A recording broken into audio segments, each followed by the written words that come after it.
السلام عليكم ورحمة الله وبركاته. ابنائي طلبة وطالبات الصف السادس، أهلا وسهلا بيكم حبايبي في فيديو جديد. النهاردة هنحل مع بعض تدريبات القواعد النحوية أنواع المعارف، صفحة 78 و 79 و 80 و 81 من كتاب الأضواء مادة اللغة العربية سنة 6. يا ريت يا وطن ما تنساش اللايك الجميل، وعندك كلمة اشتراك تحت الفيديو باللون الأحمر اضغط عليها، وبكده تكون اشتركت في القناة عشان يوصلكم كل جديد من حل التدريبات والواجبات. ونقول بسم الله. السؤال الأول بيقول لك أكمل الجدول كما هو موضح. هؤلاء طلاب متميزون. أمجد تلميذ ماهر في الجغرافيا. أنا معلم للناس. المجلات العلمية بتضم موضوعات مختلفة. بيقول لك طلع لي المعارف وأنواعها. فأنا عندي في الكلمة الأولى عندي المعرفة، هنا هتقول له كلمة هؤلاء ودي اسم إشارة. هنا هتقول له أنا برضو ده ضمير. عندي أمجد هتقول له برضو ده اسم علم. الأسماء. طيب أنا عندي هنا برضو كلمة المجلات هتقول له معرفة بالإيه؟ بالألف واللام. لاحظ ما تحته خط في الأمثلة وجاوب على الأسئلة. طيب هذا الطالب مجتهد. انا عندي هذا ده اسم اشاره. جاء المعلم الذي يحبه التلاميذ. الذي دي اسم ايه؟ اسم موصول. كتب كتب التراث قيما. عندي كتب برضو معرفه. طيب بيقول لك الكلمات اللي بتدل على شيء بعينه دي بتسمى معارف. كلمه هذا دلت على معرفه لانها اسم اشاره، والذي برضو دلت على معرفه عشان هي اسم موصول. وكلمه كتب برضو شيء بيدل على شيء بعينه فاضافت الى معرفه فهي معرفه. هذا من اسماء الاشاره زي ما انا قلت لك دلوقتي كده. نيجي بقى هنا على السؤال الثالث. لاحظ الكلمات المعرفه بالاضافه المعرفة بالإضافة ثم ضع خط تحتها. حضارة مصر عريقة. أنا عندي حضارة دي معرفة بالمعرفة أهي. عندي هنا كلمة كتابي برضو معرفة عشان فيها ضمير. عندي كلمة شجر برضو معرفة. أحب هنا بيقول لك إيه؟ أحب الطالب الذي يحترم معلمه برضو. لوحة هؤلاء الطلاب جميلة. أنا عندي برضو لوحة. صنف المعارف الآتية ثم اذكر نوعها في كل إيه؟ كل ثم اذكر نوع كل منها. هؤلاء وهم وانتم. مديك بعض الضمائر والاسماء والمعارف كلها وبقول لك صنفها لي بقى. انا عندي هنا في التصنيف هؤلاء وهاتان وهذه وهذان دي اسماء اشاره. عندي الضمائر هم وانتم وانا وهن وانتما ونحن وهما دي ضمائر. الذين واللذان والتي واللاتي واللتان برضو موجودين هنا، دول اسماء موصوله. عندي الاعلام زي حسين وليلى فاطمه. عندي المعرف بقال المعرف بالإضافة بقى كتاب الطالب، قلمي، حضارة مصر معرف بالإضافة. عندي بقى هنا الصديق والهلال دي كلها معرفة بإيه؟ بالألف واللام. معرفة بالألف واللام. دي صفحة 78 يا حبايبي. يلا بينا على صفحة 79. 79 اختار نوع المعرفة. التلميذة دي معرفة عشان خاطر فيها ألف ولام. نهر النيل معرفة اهي هتقول معرفة بالإضافة. نجح الذي برضو الذي دي اسم موصول. إمام برضو علم. هاتان دي اسم إشارة. انت لازم تحفظ اسماء الإشارة صم. هذه وهذه وهذان وهاتان وهؤلاء. الضمائر تحفظها.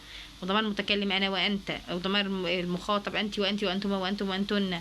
الأسماء الموصولة الذي والتي واللذان واللتان والذين واللائي. خلاص. اختر الإجابة الصحيحة. المجموعة اللي فيها معرفة بالإضافة هتقول له دي رقم ج. تراث القدماء، قلمنا، مقعد هذا.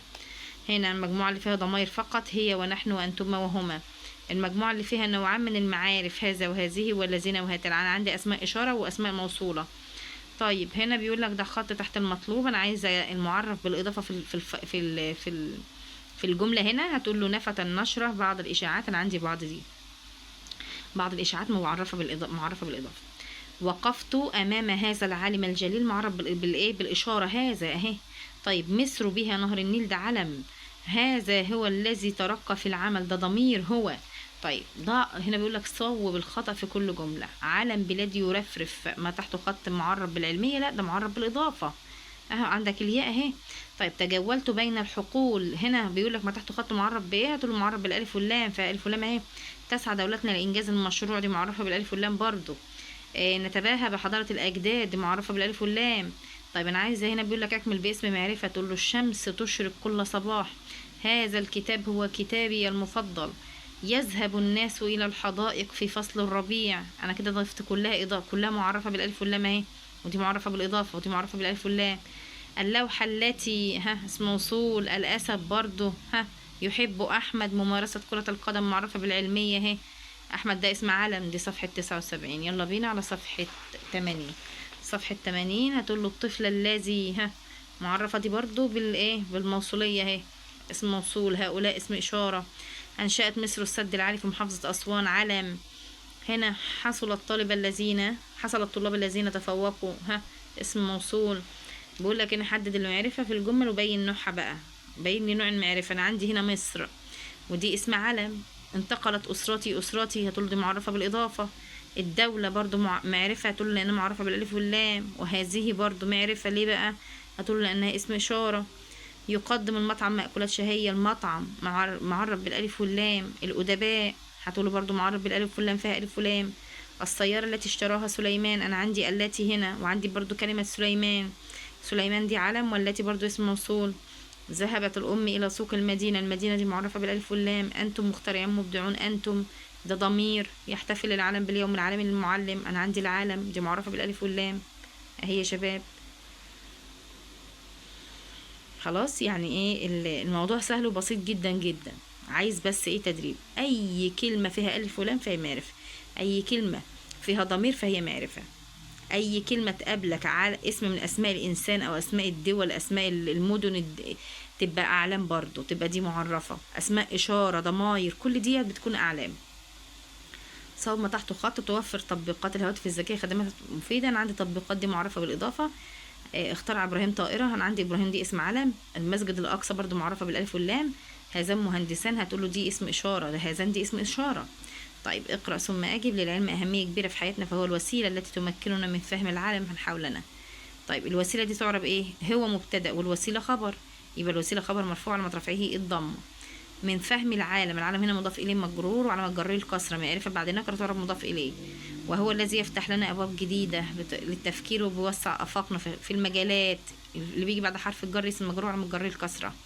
دي صفحة 80. تعالى بقى على صفحة 81. صفحة 81 يا شباب. بيقول لك هنا استخرج من الفقرة اسم نكرة، هتقول له أبوابا. أنا عايزة فاعل، هتقول له كلمة العلم. اسم معرفة وبين نوع، هتقول له التي، ودي اسم موصول. مفعول به، هتقول له كلمة أبوابا. وصل بعض السائحون للفندق، هتقول له وصل بعض السائحين إلى الفندق. خلاص، لأن ديت مضاف إليه مجرور على مجره إيه؟ الياء، لأنه جمع مذكر سالم. هنا يا بطل بيقول لك بيمثل العلم القوى المحركة لتقدم المجتمع. أنا عندي المجتمع ده مضاف إليه مجرور على مجره الكسرة. قال لك هنا كما أنه بيوفر حلول للمشكلات، حلول دي مضاف إليه. حلول، يوفر هو حلولا، مفعول به منصوب على نصبه الفتح. حلولا، يوفر حلولا، مفعول به منصوب على نصبه الفتحة مش الكسرة، الفتحة. وكلمة أفراد فاعل مرفوع، يواجه الأفراد، أفراد فاعل مرفوع على رفعه الضمة. اسم معرب بالالف واللام، تقول له العلم. اسم معرب بالاضافه، عندك كلمه افراد اهي. طيب اسم موصوله، تقول له كلمه التي. عندك نكره، هتقول له مثلا كلمه حلولا اهي. اي كلمه فيها تنوين فهي نكره. اكمل باسم مطلوب بين القوسين. اخترع العالم، تقول له ايه؟ جهازا جديدا. يستمتع الناس بمناظر الريف الخلابه، دي معرفه اهي. صوب ما تحته خط. يتصف اهل مصر بالكرم وحسن الضيافه، كلمه مصر معرفه بالايه؟ هتقول له بالعلميه. كده احنا وصلنا لنهايه الفيديو يا شباب. ما تنسوش اللايك يا حبايبي والاشتراك في القناه عشان يوصلكم كل جديد من حل التدريبات والواجبات.